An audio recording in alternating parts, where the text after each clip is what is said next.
ഈ ഉള്ളിപ്പുട്ടും പയറും കൂടെ ഒന്ന് കഴിച്ച് നോക്കിക്കേ. നല്ല സൂപ്പർ ആവി പറക്കുന്ന ഉള്ളിപ്പുട്ടും പയറും. ഐഡിയേഴ്സ്, ഇന്നൊരു ഉള്ളിപ്പുട്ടിൻ്റെ റെസിപ്പിയാണ്. ഇപ്പോൾ നമുക്കിവിടെ ഒരു പാൻ അടപ്പ് വെച്ചിട്ടുണ്ട്. അതിലേക്ക് നമുക്ക് കുറച്ച് എണ്ണ ഒഴിച്ചു കൊടുക്കാം. എണ്ണ ചൂടായിട്ടുണ്ട്. നമുക്ക് 2 കടുകിട്ട് കൊടുക്കാം. കടുകെല്ലാം പൊട്ടിക്കഴിഞ്ഞ് ഇതിനകത്ത് ഞാൻ 2 വറ്റൽമുളക് ചുട്ടതും ഉള്ളി ചോപ്പ് ചെയ്തതും കൂടാണ്. ഇത് നമുക്ക് ഇട്ട് കൊടുക്കാം. കറിവേപ്പിലയും കൂടെ ഇട്ട് കൊടുക്കാം. ഉള്ളിക്ക് ആവശ്യമായിട്ടുള്ള ഉപ്പ് ഇട്ട് കൊടുക്കാം. ഇനി ഒന്ന് കടിക്കാൻ നമുക്ക് കുറച്ച് കാഷ്യൂനട്ട് ക്രഷ് ചെയ്തിട്ട് കൊടുക്കാം. ഉള്ളിയൊക്കെ മുരിഞ്ഞിട്ടുണ്ട്. ഇത്രയും മതി. നമ്മുടെ നനച്ച് വെച്ച പുട്ടുപൊടിയിലോട്ട് നമ്മുടെ ഈ ഉള്ളി താളിപ്പ് ഇട്ട് കൊടുക്കാം.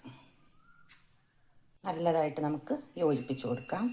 നമ്മൾ സാധാരണ പുട്ടുണ്ടാക്കുന്നത് പോലെ തേങ്ങയിട്ട് പൊടിയും വാരിയിട്ട് പുട്ടുണ്ടാക്കാം. അതുപോലെ ആവി വന്നിട്ടുണ്ട്. ഇത് നമുക്ക് കുത്താം.